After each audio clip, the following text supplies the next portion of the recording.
నేను ఎవ్వరి పట్టా కబ్జా చేయలేదు. ఇదిగో 2 సాక్ష్యాలు. ఒకటి 31 మే 2020వ తేదీన ఆదోని ఎంఆర్ఓ రామకృష్ణ నాకు అధికారికంగా ఇచ్చిన పట్టా. ఒకవేళ ఈ పట్టా నకిలీ అనుకుంటే ఇంకొక విషయం కూడా తెలుపుతా. నేను బాడిగ ఇంట్లో నివసిస్తున్నాను.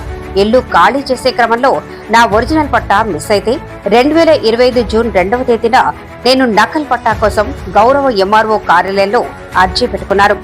నా అర్జీని పరిశీలించిన బీఆర్ఓ నాకు చలాన కట్టిన అనంతరం ఎంక్వైరీ చేశాక నాకు పట్టా కూడా మంజూరు చేశారు. ఒకవేళ నేను నకిలీ పట్టా తీసుకుని ఉంటే ఎంఆర్ఓ కార్యాలయంలో నాకు నకల్ పట్టా ఎందుకిస్తారు? నేను వివరణ కోర్టులో ఇవ్వాలనుకున్నాను. కానీ నా ప్రేక్షకులకు మరియు ఆదోని ప్రజలకు నిజాలు తెలియాలనే ఉద్దేశంతో నేను నా వివరణను వార్తా రూపంలో ఇస్తున్నాను. నేను ట్రైన్ జర్నీలో ఉన్న కారణంగా వాయిస్ ఇవ్వలేకపోయాను.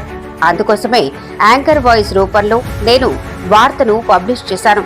ఇతరుల ఆస్తి ఇతరుల పట్టా అమ్మాల్సిన అవసరం నాకు లేదు. మీరు ఏదైనా న్యాయపరంగా వెళ్లాలనుకుంటే ఎంఆర్ఓ బీఆర్ఓ దగ్గరికి వెళ్లి మీ బాధ చెప్పుకోండి. అంతేకాని నా పట్టా వద్దకు రావద్దు అని మరోసారి విజ్ఞప్తి చేస్తున్నాను. ఇట్లు Basheer, 9 TV news reporter, Adoni.